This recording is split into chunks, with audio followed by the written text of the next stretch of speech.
ये राम जी की कथा है, सहज नहीं है, समझने की कथा है।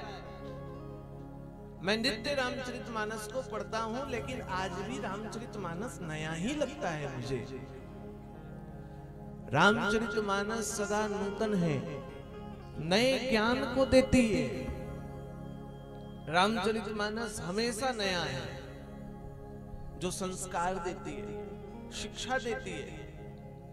लोग राम को गाली देते रहते हैं, लेकिन जानते हो आज का समय बीता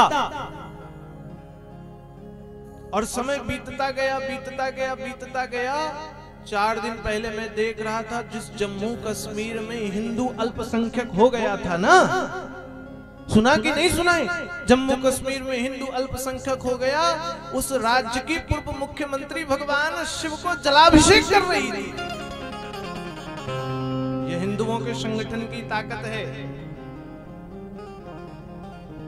हमें तो बहुत गर्व होता है, हमारे पूज्य गुरुदेव भगवान अयोध्या में बन रहे राम जन्मभूमि ट्रस्ट के ट्रस्टी हैं।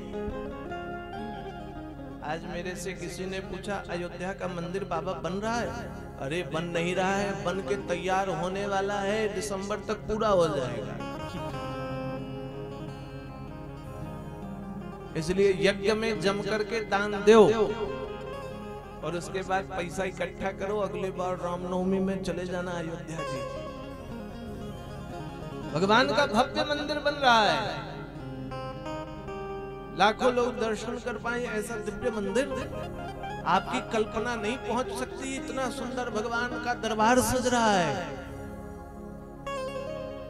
इतना भव्य भगवान श्री राम जी का दरबार, और इसका संपूर्ण श्रेय आप सब लोगों को ही जाता है, क्योंकि ये आपकी श्रद्धा का विषय था। राम हमारी श्रद्धा है, राम कोई नाम नहीं है। मैं हमेशा कहता हूं, राम भारत के प्राण है, राम भारत की संस्कृति है, राम से भारत की पहचान है, राम भारत की भाषा है, राम भारत के चरित्र हैं, राम भारत का परिचय है, राम हमारे आराध्य हैं, और राम से ही हमारी पूरी दुनिया में पहचान भी है। इसलिए हमने संघर्ष किया और संघर्ष का परिणाम अयोध्या की जन्मभूमि है, संघर्ष का ही परिणाम है। इसलिए जब आप संगठित होते हो ना, तो आपके संगठित होने का परिणाम चांपी जैसे छोटे से गांव में लक्ष्मी नारायण यज्ञ हो जाता है। आप दान न देते तो यज्ञ संभव है क्या? हाँ कि ना बताओ? नहीं संभव है। आप दान न देते, सुप्रीम कोर्ट कह देता भैया अयोध्या वाली जमीन जो है वो राम जी की है, बनाओ मंदिर, और लोग दान न देते तो मंदिर बनता? लेकिन बन रहा है आपके दान से। भले 11 रुपए का दान दिया हो, 21 का दान दिया हो, 101 का दान दिया हो, हजारों रुपए का दान दिया हो, लेकिन दिए गए दान से अयोध्या में भव्य मंदिर बन रहा है। वो किसी का नहीं है, वो हम सबका मंदिर है। क्यों? क्योंकि भगवान सभी के हैं। अयोध्या में जन्म लेने वाले राम शबर जाति में पैदा हुए शबरी के यहाँ भी जाते हैं।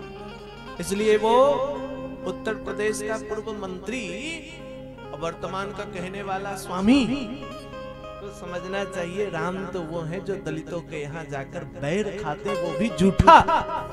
और हिम्मत है भैया वो कहे कथित स्वामी के ऊपर, तो दलित के झूठा खाना खा के दिखाते तो हम भी मान जाए, वो राम को आदर्श मान ले। झूठा खाना खा सकते हैं क्या स्वामी प्रसाद? नहीं खा सकता। वो बिहार के शिक्षा मंत्री जी झूठा खाना खा सकते हैं क्या? यदि वो कोई खा सकता है तो केवल भगवान राम खा सकते हैं, क्योंकि वो भगवान है। इसलिए राम के ऊपर आक्षेप करने वाले लोगों को सोचना चाहिए कि राम संस्कृति है, राम भाषा है, राम वेश है, राम सनातन है, और राम वो है जिसका अनुसरण संपूर्ण विश्व करता है। और ऐसी भगवान की कथा गोस्वामी जी ने लिखी है। जानते हो गोस्वामी जी कौन है? क्योंकि आज कथा का शुभारंभ है, इसलिए केवल आज परिचय ये दूंगा, आज केवल समझाऊंगा। गोस्वामी जी कौन है? तो भक्तमाली जी कथा में कहते हैं, एक बार की बात है, रामायण को सबसे पहले वाल्मीकि आदि ने लिख दिया। श्री वाल्मीकि जी ऐसे थे जिन्होंने राम जी के चरित्र को घटने से पूर्व रामायण को लिख दिया। भारत में जितने भी राम जी के चरित्र को लिखने वाले लोग हुए ना, उन सबों ने रामायण ही लिखा है। हनुमान जी ने भी रामायण लिख दी। वाल्मीकि और हनुमान में अंतर जानते हो क्या है?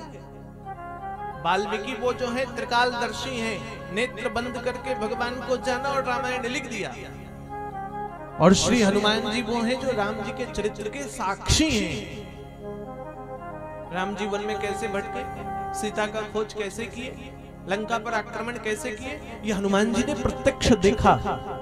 एक बात बताओ, जो प्रत्यक्ष देखा है वो ज्यादा सही बताएगा या जिसने नेत्र बंद करके जाना वो सही बताएगा? कौन ज्यादा सही बताएगा? हम भी रामायण जी लिख देते हैं, लिख दिया हनुमान जी ने रामायण जी की कथा, लेकिन लोकार्पण कौन करेगा? कौन कहेगा कि ये रामायण बहुत अच्छी है? पुस्तकों के ऊपर लिखा जाता है ना, कोई विशेष व्यक्ति लिखकर हस्ताक्षर करता, ये पुस्तक बहुत अच्छी है, इसमें ये ज्ञान वो ज्ञान। हनुमान जी ले गए अपनी राम जी के चरित्र की कथा को वाल्मीकि जी के पास। वाल्मीकि जी जानते हैं, और जब वाल्मीकि जी को समर्पित की, देखो भैया, हनुमान जी कहने लगे, वाल्मीकि जी ये हमने रामायण लिखी, इसको पढ़िए और आप पढ़ करके इसका लोकार्पण कीजिए। वाल्मीकि जी ने कहा, मैं पढ़ूंगा, लोकार्पण भी कर दूंगा, लेकिन एक शर्त है। क्या? लोकार्पण करने के बाद ये सारी रामायण समुद्र में जाकर फेंक देना। क्यों? वाल्मीकि जी को लगा कि ये तो हमरों से अच्छा लिख दी है, और जब हमसे अच्छी रामायण रहेगी तो हमारी किताब के पढ़ेगा। बेचारे हनुमान जी क्या करें, वचनबद्ध हैं, अपने संपूर्ण राम जी के चरित्र की कथा को समुद्र में विसर्जित कर दिए। राम जी ने कहा, चिंता मत करो, कलयुग में तुम्हारा ही अंशावतार होगा। भक्तमाली जी कहते हैं, और वो गोस्वामी जी हुए। गोस्वामी जी ने लिखा रामचरित्र मानस, जो मन से प्रकट किया गोस्वामी जी ने। सभी ने मित्रों रामायण लिखा है, मानस नहीं लिखा। मानस है ये, और ये मानस इतना प्रचलित है, इतना प्रचलित है। अभी कुछ दिन पहले उत्तर प्रदेश के मुख्यमंत्री जी ने कहा कि 1-1 लाख रुपए जिला को दो और सभी जिला में राम जी की चरित्र की कथा का जो है पाठ करवाओ नवरात्रों में। तो वही जो स्वामी पागल हो गया है ना, उसको रांची का एड्रेस बता देना चाहिए, पागल खाना है रांची में। उसने कहा लोगों ने जो है ना रामायण पढ़ना बंद कर दिया, इसलिए योगी जी 1-1 लाख रुपए दे दिए, पढ़ो। अरे मूर्ख, पहले वो नहीं पढ़ता था तो वो पढ़ने लग गया। इसलिए सबसे ज्यादा पढ़ी जाने वाली ग्रंथ रामचरितमानस ही है। मानस है, जानते हो, भागवत करने वाले विद्वान, मैं भागवत भी करता हूं और मैंने सैकड़ों विद्वानों को देखा है भागवत कर रहे हो, लेकिन चौपाई राम जी की गाएंगे जरूर। भागवत घर घर नहीं पढ़ी जाती है, लेकिन रामचरितमानस ऐसा ग्रंथ है जिसको घर घर पढ़ा जाता है। इसलिए ये श्रेष्ठ है, अद्भुत है। और गोस्वामी जी ने इसकी रचना विचित्र की है। एक एक शब्द को समझना जीवन को सार्थक बनाने के रूप में है। गोस्वामी जी महाराज मंगलाचरण लिखने लग गए।